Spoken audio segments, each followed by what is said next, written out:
Kinuha niya ang kanyang telepono, inaalam na si Jokira at ang iba ay agad na magtago sa ikatlong antas ng sub upang maiwasan ang potensyal na welga.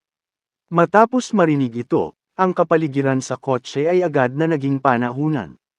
Si Chunlei ay naging mapotla at sumigaw, "Napapahamak tayo. Talagang napapahamak kami. Sa oras na ito, dapat ba tayong tumakbo? Mayroon pa kaming 24 na oras na sapat na oras upang makatakas sa City."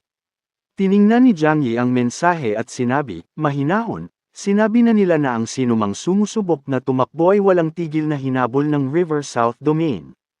Ang mukha ni Cheng Le ay naging abo at malinaw na nauunawaan na maaaring magkaroon sila ng isang payat na pagkakataon na mabuhay kung nakipaglaban sila sa mga zombie, ngunit kung nasaktan nila ang River South Domain, tiyak ang kamatayan. Ang mga domain ng River South, Nebula System at malakas na network ay susubaybayan ng mga ito kahit saan sila tumakas. Si Uncle ay nagdadalamatika rin, daan-daang libong mga zombie, kahit na daan-daang libong mga baboy. Ang paglutas nito sa 24 na oras ay hindi magiging madali. Si Jiang Yi, na nakasandal sa isang upuan, sinabi, masigasig, ang krisis na ito ay hindi walang solusyon. Kung mapatunayan natin na ang zombie ng zombie ay naorkestra ng sekta ng pagsamba sa niebe, maaari nating itulak ang lahat ng problema sa kanila, ngunit sa sandaling ang pag-aalala ay hindi tayo magiging. Sa sandaling iyon, sa loob ng Radiant Prosperity Shelter, matapos sabihin ang natitirang mga armas at kagamitan, mabilis na dumating si Yanju na may pansamantalang plano sa labanan na nahaharap sa isang hukbo na higit sa 300,000 mga zombie, imposible ang isang frontal na paghaharap. Dahil ang sangkawan ay pinukaw at hinabol dito, mayroong isang mataas na posibilidad na ang mga zombie ay nasa lugar ng Turtle Mountain. Sa makatuwid dapat silang makahanap ng isang pagkakataon upang masira, hanapin ang Zombie King at patayin ito sa sandaling nawala ang utos ng Zombie King, ang sangkawan ay hindi magiging nakakatakot sa oras na iyon. Tanong ni Xiao Holian, na may napakaraming mga zombie, gaano kadali itong masira? Itinulak niyang ang kanyang mga baso ng daliri ng paa at mabulong ng mahina. Kailangan nating umasa sa taong iyon na may kakayahan sa teleportation. Alam ng lahat na tinutukoy niya. Si Jiang Yi sa likuran niya. Si Woody, malinaw na hindi napigilan, kinut siya. Hindi ako makapaniwala na sa napakahalagang sandali, kailangan pa rin nating umasa sa anak na babae upang mailigtas tayo. Sa oras na iyon, si Jiang Yi ay nagmamadali upang mag-radiate ng Prosperity Shelter. Bigla, nakatanggap si Jiang Yi ng isang tawag mula sa Bayang Wu. Sinabi sa kanya ni Bayang Wu, huwag magmadali ang mga taga-suporta dito sa ngayon, pumunta sa baybayin at gamitin ang iyong special na kakayahan upang mangolekta ng isang malaking halaga ng tubig sa dagat. Nang marinig ito, agad na naintindihan ni Jiang Yi ang hangarin ni Bayang Wu. Nakaharap sa daan-daang libong mga zombie na walang malaking sukat na nakamamatay na armas, imposibleng ganap na maalis ang mga ito. Maaari lamang nilang gamitin ang tubig sa dagat upang higpitan ang kanilang paggalaw sa sandaling ang mga zombie ay nalubog. Sa tubig ng dagat sa ganitong mababang temperatura, mabilis silang mag-freeze, makabuluhang nililimitahan ang kanilang kadaliang kumilos. Ang plano na ito ay talagang napakatalino. Hindi naantalan ni Jiang Yi kaagad ang pag-ikot ng kotse at patungo sa East Sea ng buong bilis. Samantala, si Chen Tian at iba pa ay nakatanggap ng mga tagubilin mula sa Bayang Wu upang tumayo sa malayo, naghihintay na kumpleto ang lahat ng paghahanda at maghintay para sa utos na salakayin ng mga zombie. Kailangan ni Jiang Yi ng halos 4 na oras upang tipunin ang tubig sa dagat, at ang mga tao mula sa mga pangunahing puwersa ay hindi kapani-paniwalang panahunan, natatakot sa pagdating ng death slab sa sandaling ito. Si Chen Tian ay labis na nagkasalungat din. Hindi pa rin niya maintindihan kung paano pinamamahalaang ng koponan ng pagsisiyasat ang mga zombie. Nakatago siya, at ngayon ang pagpipilian sa harap niya ay, dapat ba niyang isakripisyo ang zombie ng zombie upang makuha ang tiwala ng River South Domain, o dapat niyang sirain ang lahat? Isang talo, mawalan ng senaryo. Ngunit sa mas malapit na pag-iisip, ang pangalawang pagpipilian ay hindi magagawa. Kahit na ang paraan ng pag-atake ng sangkawan, walang pagkakataon na maaari nilang paglabag sa interior ng kanlungan na May 24 na oras lamang ang natitira, hindi niya kayang sumugal. Bukod dito, ang pag-on laban sa River South Domain ay isang napakahanggang na pagpipilian sa sarili nito. Tila ngayon, maliban sa pag-abandona sa mga zombie, wala siyang pagpipilian, kahit na nasasaktan siya ng malaki, kailangan niyang gawin ang pagpapasyang ito, ngunit ito ay isang sapilitang kamay. Kailangang i-play niya ito sa susunod, na tinitiyak na hindi nila natuklasan ang koneksyon sa pagitan ng sekta ng zombie at Snow. Sa gayon wala lamang siyang magagawa at hayaan ang pag-atake ng sangkatauhan. Di nagtagal, lumipas ang oras, at ang dimensional na puwang ni Jiang Yi ay napuno ng tubig sa dagat. Tinawag niya ang bayangwo, na nagsasabing handa na ang tubig sa dagat ngayon kailangan nating maghanap ng isang mataas na punto upang itapon ito. Gayunpaman, hindi ko masiguro ang kinalabasan. Sa kabutihang palad, ang radiative base ng kasaganaan ay nasa isang medyo mababang lugar na dapat na matagumpay na makakaapekto sa pagbuo ng sangkawan, ngunit ang ganap na pagsawsaw sa kanila ay hindi malamang. Tumugon si Bayangwo, sapat na iyon. Kailangan mo lang bumili sa amin ng ilang oras upang masira.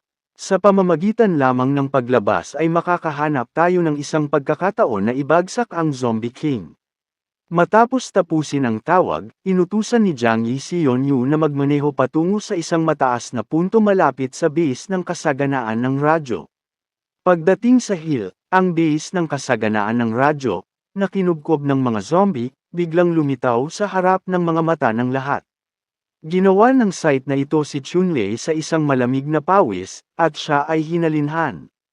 Salamat sa kabutihan ng mga zombie ay lahat ay nakatuon sa kanlungan ng kasaganaan ng radyo. Kung sila ay darating sa amin, mamamatay tayo. Lumapit si Jiang Yi sa isang bangin, tinitingnan ang buong base ng kasaganaan ng radyo, at pagkatapos ay binuksan niya ang dalawang misa. Dimensional na pintuan. Ang susunod na segundo, dalawang torrents ng water gush ay bumagsak mula sa dimensional na puwang.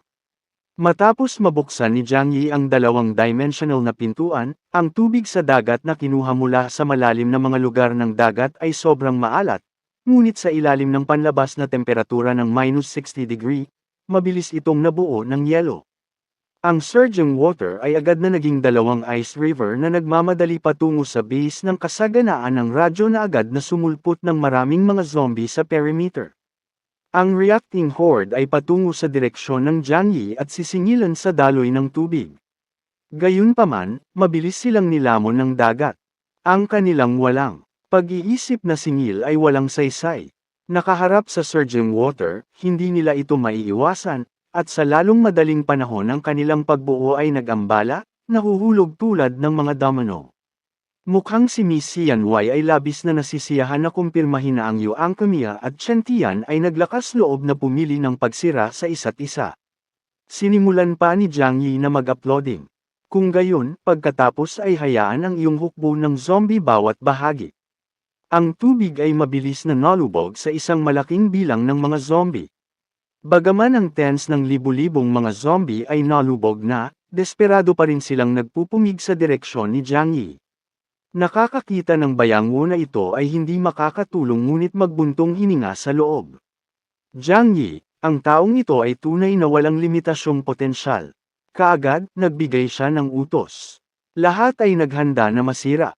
Noon lamang, 12 ng mga kanya ng iba't ibang mga caliber ang tumaas mula sa mga panlabas na dingding ng base at nagsimulang magpaputok ng mabangis sa mga pinakamalawak na bahagi ng sangkawan.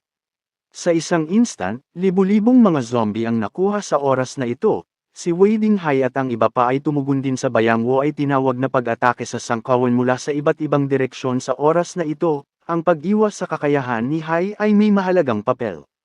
Ang tubig sa dagat na inilabas ni Jiang Yi, na halo-halong sa lalong madaling panahon upang i-freeze ang yelo ay lumikha ng isang mahusay na kapaligiran sa labanan para sa kanya. Target niya ang mga zombie na nakaarmadong tanso, na nagyayelo sa kanila ng solid na may ice reverse. Chen Tian din ang kanyang higanteng palakol, na nanguna sa hukbo ng Chen Tian na singilin sa sangkawan. Sa mga coordinated na pagsisikap ng mga pangunahing puwersa, nahuli nila ang horde na ganap na nagbabantay. Si Jiang Yi, habang ang pag-snip ng mga zombie, sinabi sa bayangwo ay hindi mapapanatili ang aming kalamangan sa labas ng matagal. Dapat kang mabilis na makahanap ng isang paraan upang masira. Naunawaan din ni Bayango na kahit na pansamantalang nag-ambala ang pagbuo ng mga zombie, gaganapin pa rin nila ang isang ganap na kalamangan. Bukod dito, ang bawat isa sa mga zombie na may armadong tanso ay kasing lakas ng isang pinahusay na mutant.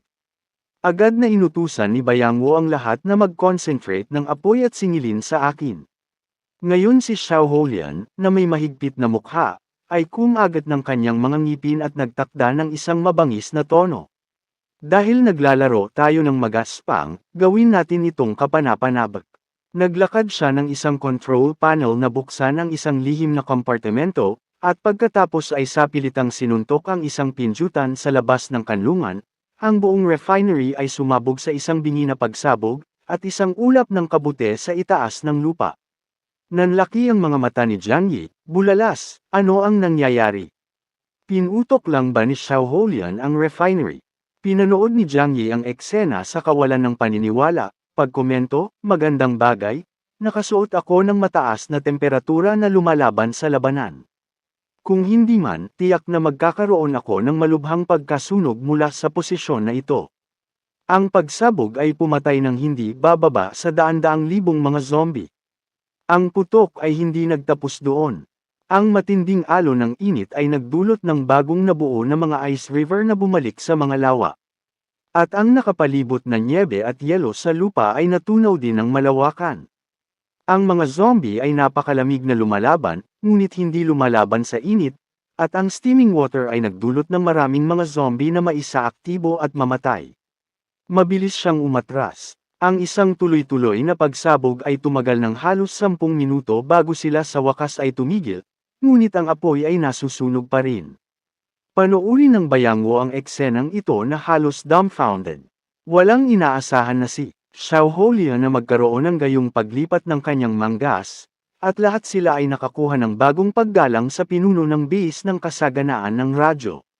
Sa sandaling iyon, ang mga mata ng Xiao Holians ay nag-flick pa rin ng isang baliw na ilaw habang sumisigaw siya ng isang bahagyang tono ng maniacal.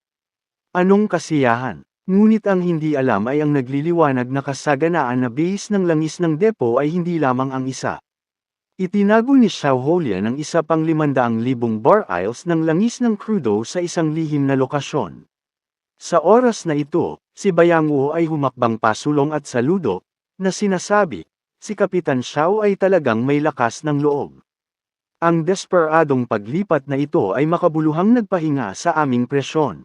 Si Xiao Holian ay kumalas lamang sa kanyang kamay at sinabi, magmadali at mag-break out. Habang ang sangkawan ay nagkakagulo pa rin, may pagkakataon pa rin tayo. Nag-aalala si Ming Chu, sinabi, ang lupa ay halos isang malawak na karagatan ngayon kahit na mas mahirap para sa amin na makalabas kung susubukan nating lumangoy sa mga armas na may tanso, ang mga lumilipad na zombie ay tiyak na sasalakayin tayo at magiging upo ng mga pato. Sinabi ni Xiao Holian grinner teeth, sa puntong ito, kahit na ang panganib, kailangan nating subukan ngayon ay ang aming huling pagkakataon. Sa sandaling iyon, ang pangkat ng pagsisiyasat, dalubhasa sa pagpapasigla at mekaniko ay sumulong at sinabi, maaari kong muling mabawi ang isang bilis ng bilis at pagkatapos ay magmadali. Suga, mabilis na tinanong ni Ching Ting, anong mga materyales ang kailangan mo? Sabihin mo sa akin at ihahanda ko sila kaagad. Wala kaming oras. Kalmado si Yijika, mahinahon na sinabi, kailangan ko ng sasakyan, mas mabuti ang isang truck, ngunit gagawin ng isang bisikleta. Kung walang ibang pagpipilian, pagkatapos ay kumuha ng ilang mga tao na nakakaalam ng kaunti tungkol sa mga mekanika upang matulungan ako sa sandaling iyon, suriin ni Bayango ang kanyang relo at sinabi, mayroon kaming halos 15 minuto. Ang sangkawan ay sumasaklaw sa malawak at ang patlang ng nyebe at ang mga panlabas na zombie ay hindi pa naapektuhan ng marami, at ang mga zombie sa tubig ay desperadong lumalangoy sa baybayin. Kapag nag-regroup sila, mahigpit nilang mapapalibutan ang gitnang lawa at pagkatapos ay masira ay magiging mahirap. Si Yaikikan ay gamulong sa kanyang mga manggas at sumigaw, bigyan ako ng 10 minuto, na sinasabi na sinimulan niyang i-retrofit ang speedboat